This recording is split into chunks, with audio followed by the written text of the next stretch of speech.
dan bulan Oktober. Posisinya saat ini 5 partai, 3 partai besar dan 2 partai kelas menengah menolak untuk melakukan revisi, sementara 4 partai yang memiliki kursi juga di parlemen menyatakan harus ada revisi. Apa sebetulnya alasan sebenarnya dari mereka dan bagaimana kita lebih di mana, siapakah yang patut kita lebih percaya dalam mengungkapkan alasan atau argumentasinya. Itulah yang kita angkat pada malam hari ini, syarat mengusung capres. Itulah topik kita dalam debat partai Indonesia Bersuara.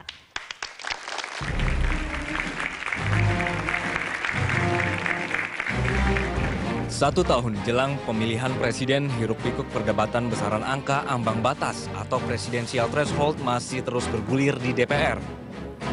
Batasan minimal 20% kursi di parlemen atau 25% suara sah nasional dalam pemilu legislatif sebagai syarat untuk mengajukan calon presiden dinilai sejumlah partai masih terlalu tinggi dan juga perlu diturunkan. Adalah Partai Hati Nurani Rakyat atau Hanura dan Gerakan Indonesia Raya atau Gerindra yang secara lantang menginginkan Undang-Undang Nomor 42 Tahun 2008 tentang pemilihan presiden dan wakil presiden untuk direvisi. Kedua partai ini menilai pasal yang mengatur mengancam mereka untuk tidak bisa mengajukan calon presidennya sendiri. Untuk diketahui pada pemilu 2009 lalu, Gerindra memperoleh 4,64% kursi DPR dan 4,46% suara nasional.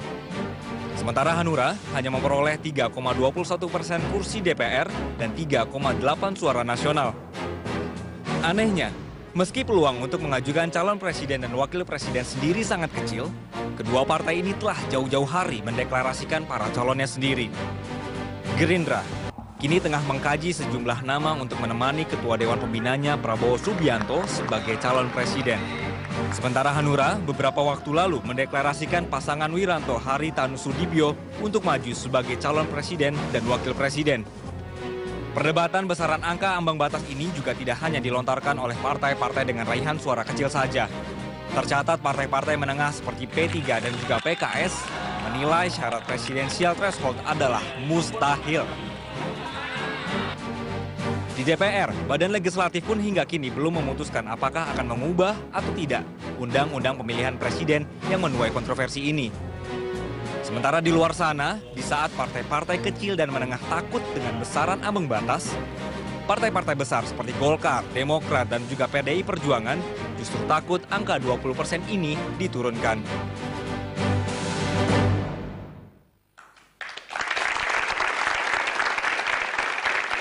Ya, manakah dari masing-masing partai yang nanti argumentasinya lebih layak untuk dipercaya? Kita hadirkan 2 partai yang memiliki haluan yang berbeda dalam hal menyikapi masalah ini. Partai Golkar yang menolak untuk merevisi dengan juru bicaranya Pak M. Iksan, Pak Hajrianto Tohari, dan Pak Asraf. Selamat malam Bapak-Bapak, silakan maju. Sementara itu dari Gerindra, juru bicaranya juga ada 3 orang.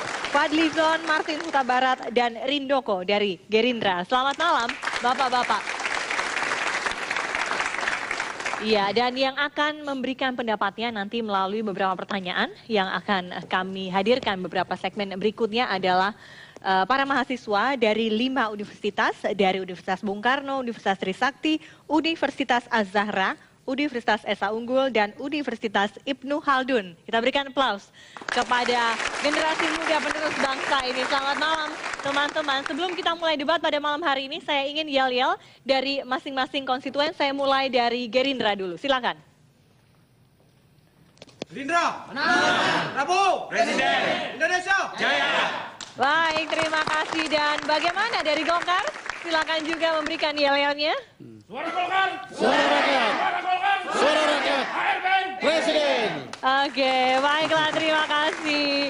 Dan juga yang akan memantau jalannya debat kali ini adalah Mas Jayadi Hanan. Selamat malam Mas Jayadi. Selamat malam. Salah satu pengamat politik terkemuka yang masih muda juga kita undang beberapa kali sudah ya Mas ya di debat partai. Selamat malam Mas Jayadi.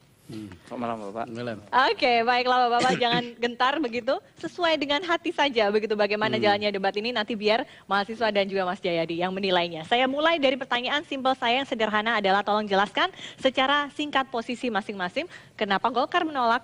Mengapa Gerindra ingin sekali melakukan revisi terhadap Undang-Undang 42 tahun 2008? Golkar. Ya, Partai Golkar berada pada posisi undang-undang Pilpres yang sekarang ini masih relevan untuk dipertahankan. Setidak-tidaknya ada dua alasan. Yang pertama, alasan yang sifatnya sangat konstitusional, dan yang kedua alasan yang bersifat praktis. Alasan yang bersifat konstitusional, Pasal 6A Undang-Undang Dasar 1945 ayat 2 itu menyatakan bahwa calon presiden dan wakil presiden diajukan dalam satu paket oleh partai politik atau gabungan partai politik sebelum pemilihan umum. Kata partai politik dan gabungan partai politik jelas sekali mengandung semangat agar partai-partai politik itu dapat membuka untuk bekerja sama, berkoalisi dengan partai-partai politik yang lain dalam rangka untuk mengajukan calon presiden dan wakil presiden. Sehingga pada saatnya nanti kita akan mendapatkan sebuah sistem politik di mana sistem presidensial itu kokoh karena didukung oleh gabungan partai politik atau koalisi partai politik yang kuat. Sehingga jalannya pemerintahan akan lebih baik dan kita akan mendapatkan suatu pemerintahan yang efektif. Singkat saja alasan yang kedua adalah bersifat praktis. Bahwa revisi undang-undang itu tidak boleh terlalu sering dilakukan. Tidak setiap waktu kita didorong untuk merevisi undang-undang tentang pemilihan presiden karena alasan-alasan yang bersifat sesaat dan pragmatis. Dan karena itu maka undang-undang ini perlu kita implementasikan beberapa kali dalam pemilihan umum, baru kemudian pada saatnya yang tepat nanti kita revisi. Tetapi tidak setiap menjelang pemilu presiden kita merevisi undang-undang tentang pilpres. Silakan mengumumkan alasannya, termasuk juga percayakah Gerindra akan dua alasan dari Golkar tadi? Pertama, posisi Partai Gerindra, kami tidak takut kalaupun undang-undang itu tetap dengan presidensial threshold 20%. Ya, pertama itu untuk digarisbawahi. Tetapi kalau kita melihat justru semangat konstitusi kita menginginkan di dalam pasal 6 itu bahwa gabungan partai politik dan gabungan partai politik. Itu artinya ada semangat untuk partai-partai politik ini bisa mengajukan calon presiden dan calon wakil presiden sendiri. Dengan adanya pembatasan 20%, kita melihat bahwa ini adalah bagian dari oligarki partai. Kita perlu melemparkan wacana ini kembali kepada masyarakat, kepada publik, biar publik juga ikut menilai karena kita masih ada waktu. Kemudian dengan begitu kita melihat nanti calon-calon bahkan dari putra-putra bangsa terbaik ya bisa mereka ikut bergabung atau bisa hak dipilih dan memilih itu kan hak dari setiap rakyat Indonesia. Mengenai sistem presidensial kita ini adalah salah satu yang terkuat di dunia. Jadi tidak ada hubungannya dengan angka 20% presidential threshold. Dan angka presidential threshold ini justru mengurangi hak warga negara untuk mendapatkan menu sajian yang lebih banyak. Jadi kalau sekarang ini sudah diplot sedemikian rupa, justru ketika undang-undang dilakukan, kami belum ada di parlemen. Kami kan sebagai partai yang baru berdiri 5 tahun. Jadi percayakah Gerindra akan dua alasan Golkar? Alasan itu adalah alasan yang sangat sumir. Karena ketika dibuat ini, sebelumnya pada pemilu 2004, ya kalau kita tahu, itu syarat hanya 4%. Dan itu hanya ada 5 kandidat. Nah sekarang kalau kita buka bahwa setiap partai politik yang lulus parliamentary threshold bisa mengajukan calon, atau bahkan ada partai lain yang mengatakan tidak perlu pakai threshold, cukup yang ikut pemilu bisa mencalonkan, saya kira juga tidak akan banyak. Sebanyak-banyaknya mungkin bisa 5. Tetapi ini sudah mewarnai dinamika politik Indonesia ke depan, dan itu akan membuat menurut saya politik kita tidak dikungkung hanya oleh partai politik. Masyarakat bisa memilih sajian menu yang lebih banyak. Gitu. Ya, mengapa katanya suara Golkar, suara rakyat begitu? Mengapa tidak akhirnya kepada rakyat dalam hal ini? Ya, tentu kita pertama-tama tetap harus berpijak pada konstitusi. Pasal 6A tidak hanya terdiri dari ayat 2, tetapi juga ada ayat 3. Ayat 3 itu menyatakan bahwa calon presiden dan calon wakil presiden dinyatakan menang dalam pemilihan presiden apabila mendapatkan suara lebih dari 50% yang tersebar pada provinsi dan kabupaten dalam jumlah persentase tertentu. Silakan, kalau ingin membahas sehingga dengan demikian maka tersebarnya jumlah calon presiden dan calon wakil presiden yang terlalu banyak itu juga akan menyulitkan terpilihnya calon presiden yang mencapai suara 50% lebih. Karena pasti suara-suara itu akan tersebar ke semua calon-calon presiden dan calon wakil presiden. Dan karena itu maka... Tadi sudah siap-siap ditahan. Sudah mulai mengkerucut, ada yang mengatakan, Gerindra mengatakan ada oligarki begitu. Sehingga akhirnya Golkar bertahan di 20% dan 25% begitu. Sementara kalau alasan Golkar apa? Belum saya jawab yang oligarki itu. Iya, silakan singkat saja sebelum... Ya, sebetulnya tudingan bahwa kekukuhan untuk dilakukannya revisi Undang-Undang Pilpres ini ada semangat oligarki, itu sebetulnya jauh dari kenyataan yang terjadi. Oleh karena hampir setiap survei yang dilakukan akhir-akhir ini, tidak ada satupun yang menunjukkan bahwa ada partai-partai politik yang akan memperoleh suara di atas 20%. Jadi sehingga bahkan partai kami pun itu juga dalam perhitungan lembaga-lembaga survei itu juga belum harus berkoalisi mendapatkan suara 20%. Sehingga kalau dianggap ada kepentingan-kepentingan politik tertentu, sebetulnya itu sangat jauh dari kenyataan.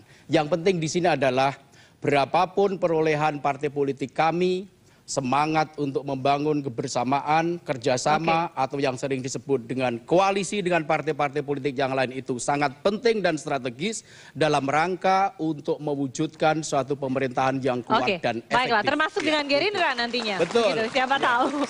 Silakan Pak Martin. Yang selalu dikemukakan oleh Golkar bahwa 20% ini dalam rangka penguatan sistem presidensial. Kalau saya lihat sebenarnya keterangan Pak Hajrianto itu tadi sudah benar. Bahwa pencalonan tidak selalu terkait dengan dukungan dalam pemerintahan. Sebab seorang presiden terpilih berdasarkan pada pilihan rakyat. 50% tambah 1 ditambah dengan 20% pada setengah provinsi. Itu sebenarnya kekuatan dari semangat sistem presidensial yang kita bangun. Dengan presiden mengangkat pemerintahan, presiden tidak dapat dijatuhkan oleh DPR, itulah sebenarnya sistem presidensial. Nah, kalau dikaitkan dengan pencalonan, saya coba melihat dalam sistem politik yang berlaku sekarang, yang mencalonkan pemerintahan sekarang, presiden yang sekarang, itu yang selalu presiden yang ngomel, tidak mendukung pemerintahan dia. Jadi maksudnya korelasinya tidak ada? Korelasinya tidak ada sebenarnya. Baiklah, nah, mengapa kita mendukung adanya perubahan? Karena kalau kita lihat aspirasi rakyat ingin tidak mempertahankan status quo yang ada, ingin perubahan. Oleh karena itulah saya kasih contoh misalnya, adalah pemilihan presiden tahun 2004 yang lalu. Situ kita punya ambang batas adalah 15%. Maka terpilih pada periode pertama presiden yang sangat disenangi oleh rakyat. Periode pertama, periode kedua kan berbeda. Nah, pada saat pemilihan gubernur Jakarta, Jokowi dan Ahok, itu persyaratannya bukan 20%, 15%. Maka memungkinkan Gerindra dan PDIP mencalonkan Jokowi dan Ahok. Dan ternyata hasil daripada pencalonan dengan 15%, Jakarta mengalami perubahan luar biasa. Oleh karena itu rakyat menginginkan perubahan. Rakyat menginginkan calon presiden alternatif yang ingin membangun Indonesia lebih baik daripada sebelumnya. Sikap Golkar ini sebetulnya memang sudah kartu mati di 20%, atau kalau kemudian bisa dinego-nego sedikit di 15% itu masih bisa? Ya, sebetulnya seperti saya... Bicara yang lain, Bapak-Bapak, silakan. Pak Pesi, kalau ditanya mengenai apakah masih bisa digoyang-goyang? Iya. Ini kan masih lama, masih Oktober begitu. Ya, betul. Pertama masih lama. Yang kedua, kami bisa memahami kalau kawan-kawan Gerindra atau kawan-kawan yang lain ingin mengajukan revisi terhadap undang-undang itu. Tetapi amanat undang-undang yang sudah ada adalah 20%. Kalau dikatakan untuk kita mengajukan lagi undang-undang, berarti kita perlu waktu untuk merevisi. Itu yang pertama. Yang kedua, semangat undang-undang yang telah ditetapkan ini adalah bukan hanya semangatnya berkoalisi atau apapun, adalah stabilitas. Stabilitas tentang pemerintahan. Golkar mengusulkan bahwa kalau dikatakan tadi presiden yang ada sekarang ini berkoalisi, akhirnya presiden hanya didengar. Nah, karena berkoalisi setelah dipilih presiden, Golkar mengusulkan saat sekarang ini sebelum pemilihan legislatif, Golkar mengusulkan untuk berkoalisi lebih dahulu supaya mendapatkan pemerintahan atau pemerintahan presiden yang kuat dan stabil. Jadi alasannya adalah kalau kemudian ini direvisi akan ada instabilitas begitu. Saya kira alasan itu masuk akal tidak untuk Gerindra? sama sekali tidak masuk akal. Ya. Karena Pertama, juga sistem presidensial kita 1 tahun lagi terkuat. Iya. Ya. Kalau ada masalah pemerintahan itu lemah, itu karena pemimpinnya, karena figurnya, bukan karena sistemnya. Sistem kita sudah kuat, tidak bisa digoyang sama sekali presiden itu. DPR tidak bisa menjatuhkan presiden. Dan presiden sekaligus adalah kepala pemerintahan dan kepala negara. Jadi presiden mempunyai kekuasaan yang luar biasa.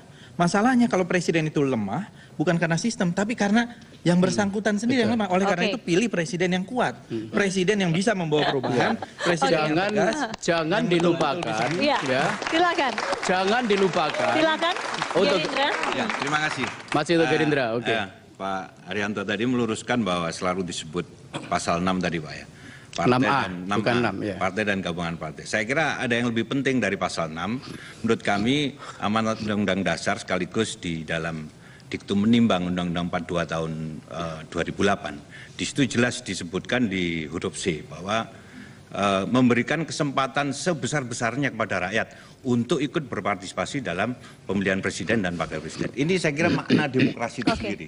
Jadi tidak bisa dibatasi kemudian 20%, kemudian 25% dan seterusnya. Ini menimbulkan ada tanda tanya semacam ketakutan dari partai-partai yang punya. Apa tanda tanya? Apa ketakutannya menurut Anda? Ketakutannya mereka tidak punya figur yang pantas ditonjolkan begitu. Jadi yang mereka katakanlah belum memenuhi syarat begitu dan partai-partai lain punya figur-figur yang lebih menjanjikan. Kalau begitu. Golkar melihatnya apa ketakutan dari Gerindra sehingga ingin sekali untuk direvisi ini? Sebetulnya seperti saya tekankan tadi bahwa di sini semangat untuk membangun sebuah pemerintahan yang kuat dan efektif sekaligus sistem presidensial yang kuat ya. Jangan hanya memandang tentang aspek keterpilihan seorang presiden, tetapi kita juga sudah harus membayangkan dan memperhitungkan jalannya pemerintahan pasca pemilihan umum. Fakta menunjukkan bahwa presiden untuk menjalankan pemerintahan yang efektif itu tidak bisa sendirian. Karena berbagai keputusan-keputusan penting yang harus diambil oleh presiden itu harus mendapatkan persetujuan bahkan juga pertimbangan-pertimbangan dari DPR. Karena itu maka membangun sebuah koalisi sebelum pemilihan umum itu akan mewujudkan suatu gabungan partai politik yang kuat untuk bersama-sama menjalankan pemerintahan. Dan karena itu koalisi sebelum pemilihan umum yang dalam bahasa Undang-Undang Dasar disebut dengan gabungan partai politik itu akan dapat dilakukan secara lebih genuine dan otentik. Sementara kalau koalisi itu dilakukan setelah terpilih sebagai presiden, meskipun dia terpilih sebagai presiden tetapi dukungan partai politik sangat kecil, maka setelah terpilih baru membangun sebuah koalisi, maka koalisi yang dibangun itu adalah koalisi dagang sapi. Korelasinya masuk di akal tidak ada hubungannya. Ini saya ke Mas Jayadi. Begitu. Mana yang lebih benar dari alasan masing-masing dan apakah alasan mereka betul-betul sudah diungkapkan sesuai dengan alasan? Jangan-jangan ada sesuatu alasan yang disembunyikan. Kalau saya lihat ya sebetulnya alasan secara normatif alasannya dua-duanya bisa diterima ya. Yang satu alasan konstitusional dan praktis. Yang satu alasan perlunya memberi kesempatan seluas-luasnya kepada seluruh rakyat Indonesia yang punya kesempatan. Jadi itu juga konstitusional. Jadi secara normatif iya. Tapi ini dua partai kan masing-masing sudah punya calon presiden masalahnya. Satu. Yang kedua waktu. Timing membicarakan masalah ini kan sudah dekat sekali dengan pemilihan presiden, tinggal 1 tahun kan. Jadi sulit untuk menafik anggapan bahwa sebenarnya alasannya karena masing-masing ingin. Jadi kalau alasan Gerindra apa? Karena apa? Supaya tanpa perlu berkoalisi bisa langsung mencalonkan presidennya kan. Capresnya. Ya, Golkar khawatir kalau misalnya Gerindra maju calon yang akan bertarung dengan calon Golkar lebih banyak misalnya kan begitu. Jadi begini. Jadi itu sulit untuk menolak anggapan itu dari masyarakat. Silakan untuk membantah anggapan itu. Saya pikir begini, termasuk meluruskan apa yang disampaikan oleh Pak Ajrianto tadi ya. Tidak ada hubungan harus koalisi lebih dulu. Bagaimana mungkin mau koalisi lebih dulu? Kita kan setiap partai politik harus bertanding dulu, mendapat dukungan dari rakyat. Pada 9 April 2014 baru kelihatan nanti hasilnya seperti apa. Semangat koalisi itu menurut saya baru akan, atau konfigurasi politik itu akan lebih jelas nanti setelah pemilu legislatif. Ya, sebelum pemilu presiden. Sebelum pemilu presiden. Dan itu akan terlihat nanti dengan jelas. Nah, kemudian kalau kita lihat ini alasan masalah 20% ini, menurut saya juga tidak sejalan dengan semangat reformasi, melibatkan masyarakat seolah-olah dijauhkan. Ini harus dibawa ke wacana publik. Menurut survei, ada salah satu survei itu mengatakan masyarakat lebih ingin ini direvisi. Dan buktinya ini juga dibawa di dalam prolegnas, di balik ya. Revisi itu kan tidak hanya angka 20%. Ada revisi soal dana kampanye, ada revisi soal aturan media massa, ada revisi-revisi yang lain. Tapi ini waktunya sudah mepet sekali. Tidak ada masalah, dulu saja juga akhir tahun. Ini masih bulan apa? Ini baru bulan Juli. Jadi tidak ada masalah, itu urusan mengenai perubahan itu adalah urusan yang menurut saya gampang untuk diatur. Tidak ada masalah, constraint waktu tidak ada masalah. Ini menarik tadi, dikatakan disinggung partai lain tidak ada calonnya untuk menjadikan presiden. Sekali lagi Golkar mohon maaf, gudang siapa yang bilang? Tadi dibilang ada mungkin calon yang kuat untuk melawan dari partai Gerindra. Pak Jayadi tadi yang bilang. Bukan saya. Tapi sekali lagi bahwa kalau ditanya tidak ada namanya calon dari kami, saya kira gudangnya adalah gudang dari Golkar. Yang pertama, yang kedua, saya tanggapi tadi keliru. Pernyataan mengenai gudangnya dari Golkar sementara tidak ada gudang, tidak banyak orang di gudang Gerindra. Tapi dikatakan bahwa Golkar itu tidak punya mungkin lawan yang kuat untuk melawan belum cuci gudang. Yang kedua saya kira yang kedua ada tanggapan yang keliru bahwa DPR itu tidak bisa mengimpeach presiden. Betul bahwa MPR yang impeach presiden. Tapi ingat pasal 7 Undang-Undang Dasar itu diawali oleh DPR melalui pasal 7A. Apabila 3 hal. Yang satu adalah kesusilaan, yang kedua tidak mampu, yang ketiga adalah pasal karet. Apabila kalau menjatuhkan presiden tidak DPR. Ya, tapi dimulai itu dari adalah MPR. Sebab MPR itu terdiri dari anggota DPR dan anggota DPD. Iya, betul. Jadi dimulai DPR pun kalau misalnya mengusulkan masuk kepada Mahkamah Konstitusi. Yang dimaksudkan adalah bahwa presiden dalam menjalankan pemerintahan itu memerlukan dukungan dari DPR. Dan karena itu maka membangun sebuah koalisi sebelum pemilu itu jauh lebih menjamin lahirnya sebuah pemerintahan contoh yang kecil saja. Gerindra, contoh kecil ya. Kemarin di Jakarta hanya 18%. Pemerintahan sekarang berjalan bagus, hanya didukung oleh 18% koalisi 2 partai. Ya, saya rasa terlalu dini Artinya tergantung kepada pemimpinnya. Apalagi di dalam presiden, beliau kemarin Pak SBY dipilih oleh 60% rakyat Indonesia. Lebih 75%. 60% dipilih. Artinya, tetapi fakta menunjukkan bahwa Presiden SBY mendapatkan dukungan lebih dari 60%, tetapi tetap memerlukan dukungan yang luar biasa dari DPR, dan karena itu maka Presiden SBY perlu membentuk sebuah sekretariat gabungan koalisi. Yang saya katakan adalah bahwa supaya koalisi ini lebih otentik dan lebih genuine, itu jauh lebih baik dibangun sebelum pemilihan bukan setelah pemilihan umum. Iya, Gerindra. Ternyata exercise koalisi itu kan gagal. Ya kan? Setgap itu kan gagal. Secara pemerintahan, kalau kita lihat, pemerintahan ini menjadi tidak efektif. Bahkan mereka yang bergabung di dalam setgap koalisi itu justru yang menentang presidennya sendiri. Itu akibat dari koalisi yang dibangun setelah pemilu presiden. Yaitu koalisi yang tidak otentik. Koalisi yang dibangun sebelum pemilihan presiden itu akan terjadi koalisi yang lebih otentik dan genuine yang tidak akan mengulangi kesalahan pemerintahan sekarang ini. Sejarah membuktikan Kabinet Indonesia Bersatu Jilid 1 itu lebih solid daripada Jilid 2. Padahal perolehan suara Demokrat pada saat Kabinet Indonesia Bersatu Jilid 1 itu 7%. Padahal kita melihat dalam Kabinet Indonesia Bersatu Jilid 2 perolehan Demokrat lebih tinggi dari itu, dan seolah dia sendiri saja bisa mengusung calon presiden. Tapi kenapa kenyataan sejarah sekarang membuktikan sekarang ini lebih tidak solid dari itu artinya sekali lagi tergantung presidennya. Presiden itu bisa berani mengambil keputusan apakah presiden itu punya program atau tidak. Sekarang partai-partai ini harus mempunyai program. Nah, kami baru melaunching 6 program aksi. Jadi bukan hanya merebut kekuasaan, tapi kalau kita mendapat dukungan dari masyarakat, insya Allah gitu ya. Nah, kita tahu apa yang akan kita lakukan. Bukan nanti apa yang kita lakukan, tapi kita kan begini, kemudian. Tadi dari saudara Pak Nizam diawali bukan Gerindra takut. Tapi kalau saya lihat dari argumentasi yang dikemukakan, Ini ada ketakutan. Oh tidak, tidak. Bicara. Ini begini.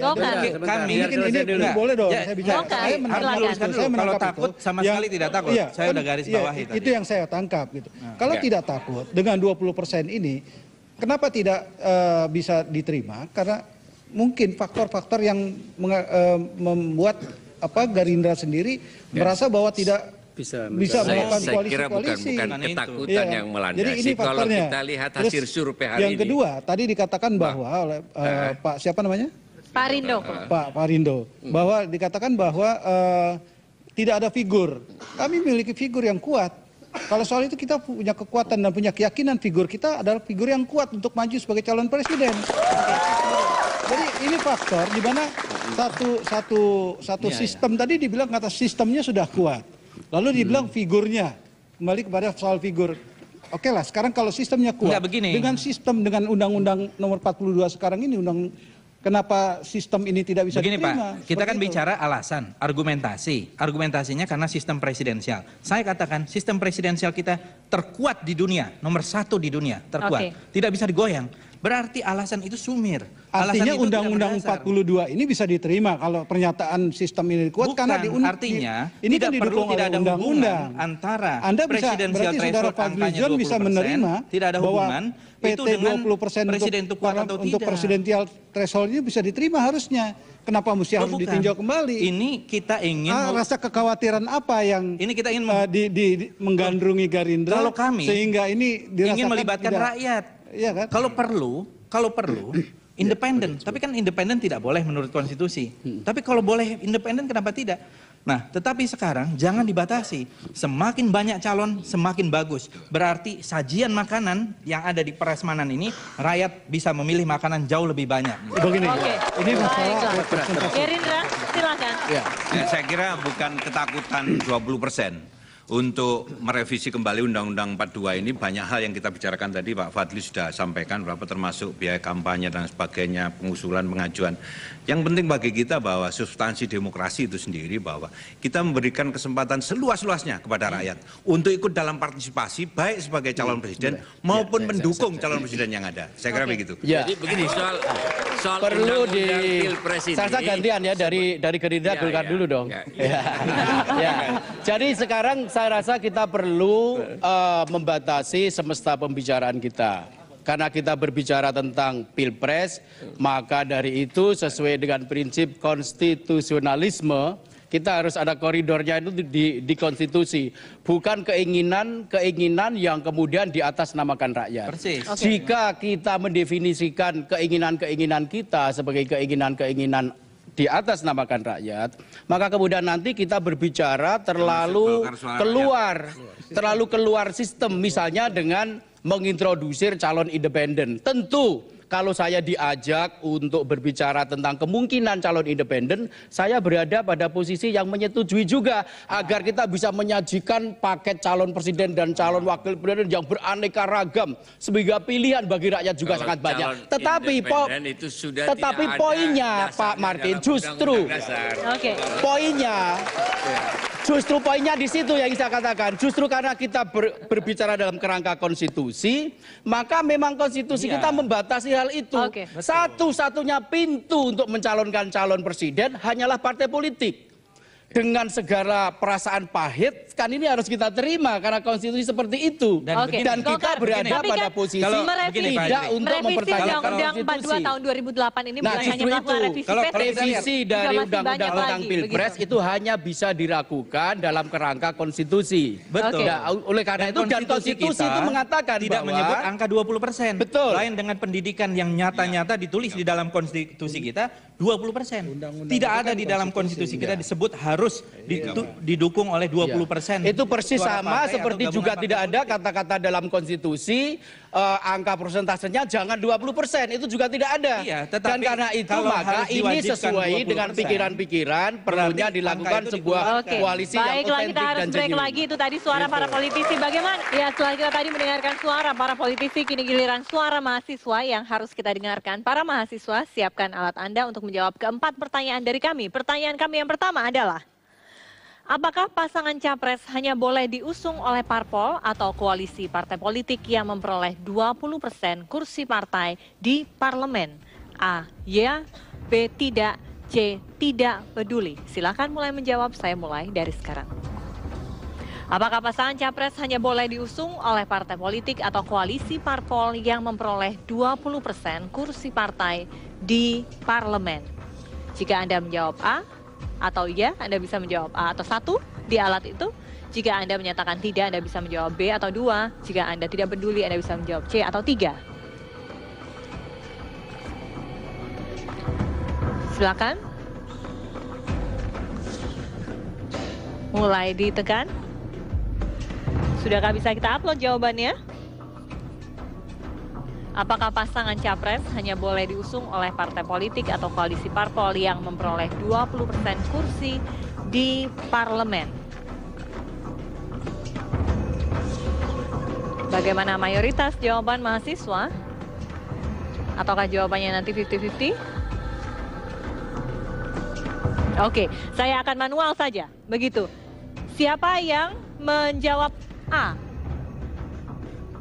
Angkat tangan. Iya. Siapa yang menjawab A? Jangan malu-malu. Siapa yang menjawab A? Tidak ada. Yang menjawab B?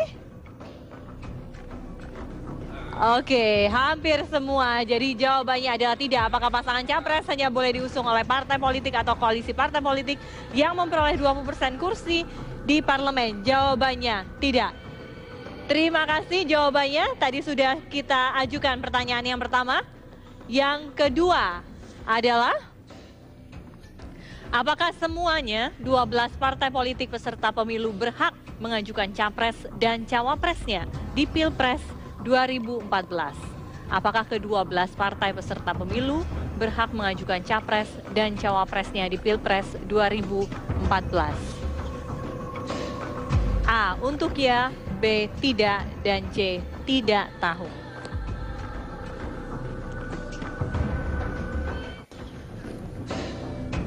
Tadi ada hubungannya dengan pertanyaan yang pertama. Jadi jawabannya kita lihat apakah konsisten atau tidak. Dan inilah jawaban mahasiswa. Apakah semua ke-12 partai peserta pemilu berhak mengajukan capres dan cawapresnya di Pilpres 2014? 79% menyatakan iya. Dan berarti konsisten tadi dengan pertanyaan yang pertama. Betul demikian ya Mas Jayadi? Oke, pertanyaan kami yang selanjutnya adalah, para mahasiswa, apakah Anda setuju jika hanya 3 partai politik terbesar pemenang pemilu yang hanya boleh mengajukan capres dan cawapres? Jika Anda setuju, Anda bisa memilih A atau ya. Jika Anda tidak, Anda bisa memilih B. Jika Anda menyatakan tidak tahu, Anda bisa memilih C. Apakah Anda setuju jika hanya 3 partai politik saja, 3 parpol terbesar pemenang pemilu yang boleh mengajukan capres dan cawapres?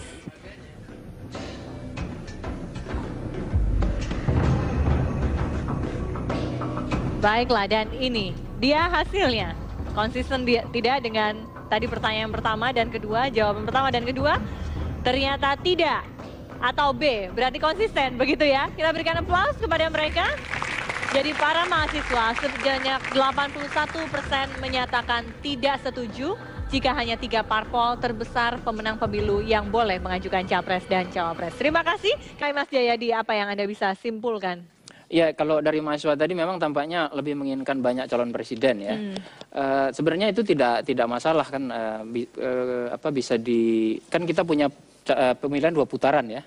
Putaran pertama banyak, lalu disaring, putaran kedua bisa sedikit, bisa. Kalau langsung mendapatkan suara 50%, silakan. Silakan di sini Pak Hajrianto. Tetapi kalau dalam pemilu presiden itu pada putaran pertama sudah diperoleh paket calon presiden yang memperoleh suara 50% plus yang tersebar di 20 provinsi dan seterusnya itu, maka tidak perlu ada putaran kedua. Betul. Okay. Saya belum selesai, Pak. Oke. Saya justru ini giliran panelis, silakan Pak Jayadi. Saya justru berdiri ini meminta Anda menyelesaikan itu. Oke. Silakan. Pak Hajrianto sudah mulai setuju bahwa perlu presiden calonnya banyak gitu. Oke. Ya, tapi memang secara politik hampir mustahil itu. Kalau calonnya 10 lalu memenuhi seluruh persyaratan konstitusional itu. Nah, tapi sebenarnya gini, menurut saya secara politik kan mau berapa persen itu tidak masalah. Mau revisi atau nggak revisi itu tidak masalah. Iya. Menurut saya pertanyaan paling pokok sekarang itu isunya kan revisi Undang-Undang 42 tahun 2008. Iya. Pertanyaan pokoknya apa sih pentingnya revisi itu sekarang gitu. Yang kedua, apa sih gunanya bagi rakyat? Menurut saya itu yang paling penting harus disuarakan oleh partai-partai misalnya yang mendukung revisi atau yang menolak revisi. Undang-undang itu memang sudah prolegnas, sudah disepakati oleh DPR dan pemerintah. Tapi banyak yang masuk prolegnas akhirnya juga tidak diselesaikan. Semua fraksi di DPR menyetujui sejak tahun 2009 ini dibahas sebagai satu prolegnas ya, satu undang-undang. Nah, kita sudah membahas undang-undang ini 1,5 tahun. Dan dari 262 pasal, kita sudah menyepakati 120 pasal perubahan. Ditambah dengan 22 pasal tambahan.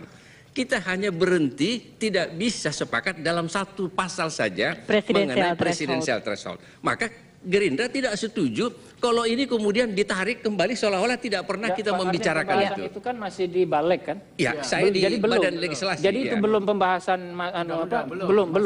Itu masih di balik. Ya, jadi kita sudah membahas ini di balik. Jadi DPR sendiri tidak mampu mengatakan bahwa undang-undang ini perlu segera dibahas karena itu masih berada dalam balik. Itu masalahnya. Kalau memang DPR menganggap itu betul-betul urgent dan bisa meyakinkan rakyat, harusnya dari tahun 2009 atau 2010 itu sudah masuk prioritas.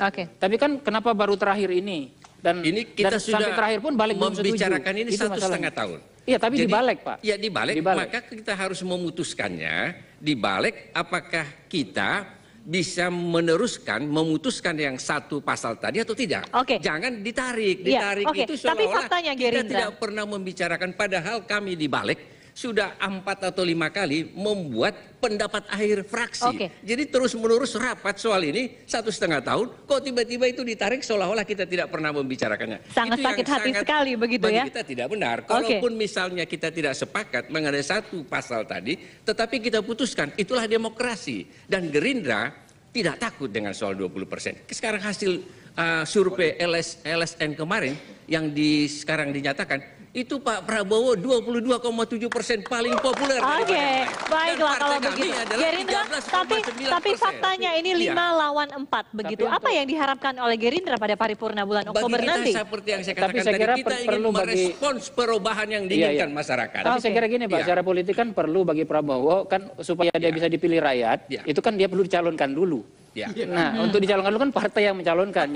itu masalahnya. Jadi memang agak karena menurut saya yang baik itu sudahlah pilpresnya pakai yang ini aja, undang-undangnya udah mepet, tapi revisinya diteruskan dengan alasan itu memang untuk kepentingan rakyat. Dari 262 pasal, kita hanya tinggal satu pasal saja. Kalau ini sudah disepakati, diterima atau tidak, selesai. Tapi kita akan konsisten melaksanakannya, tetapi buatlah putusan. Tapi Gerindra tidak takut kan kalau tetap pakai undang-undang ini kan? Jadi tidak ada masalah Pak. Sebenarnya kalau kita mau jujur, kita juga berani menantang 30%. Kenapa harus 20%? Gerindra sekarang ini sedang naik daun betul ini. Yang lain tidak kita pedulikan. Sebentar Pak. Partai kita naik daun, calon presiden kita naik daun. Luar biasa. Jadi menurut saya tidak ada masalah direvisi atau nggak direvisi. Nah, secara politik saya melihat kalau kita lihat posisi partai-partai yang mendukung dan meminta revisi kan yang menginginkan tidak direvisi lebih banyak. Jadi saya kira ya diterusin aja. Tapi revisinya seperti diinginkan Gerindra, terusin aja untuk pemilihan presiden yang akan datang. Enggak. Saya kira perlu dikoreksi. Begini, kalau kita melihat sekarang prosedurnya itu kan sudah harus diputuskan, kalaupun mau diputuskan itu adalah di paripurna. Bukan di balik. Bukan di balik. Di paripurna aja. Nah ini ada ketakutan ini dibawa ke paripurna saja, takut.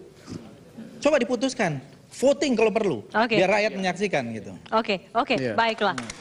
Mas Jayadi singkat saja, apakah ada nuansa betul-betul kedua partai politik ini seperti tadi adalah suara rakyat, ini semua untuk rakyat, atau sebetulnya ini hanya untuk kepentingan masing-masing partai dengan tujuannya kalau masing-masing untuk politisi kan pemenangan 2014. Semua politisi di dunia akan bicara bahwa dia mementingkan kepentingan rakyat. Memang harus bilang begitu. Padahal ternyata tidak. Ya sebenarnya mereka juga punya kepentingan. Ya jelas itu kan tidak bisa dan kalau di sini kan sulit untuk menolak anggapan bahwa perdebatan ini karena masing-masing ingin menggolkan calonnya yang sudah disiapkan. Oke, baiklah kalau begitu. Baik, terima kasih Bapak-bapak. Mohon maaf tidak ada lagi waktu kesempatan untuk berdebat.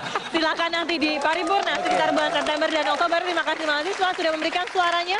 Itulah tadi debat Partai Indonesia Bersuara. Kami akan kembali dengan topik-topik hangat lainnya. Mewakili kerabat kerja yang bertugas, saya Fesi Alwi pamit. Selamat malam. Sampai jumpa.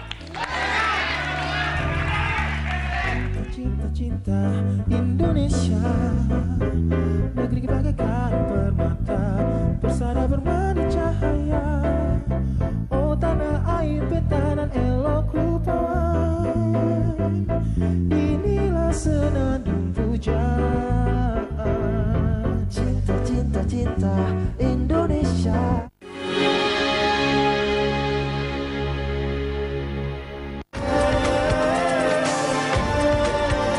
On behalf of the people and the government of the Republic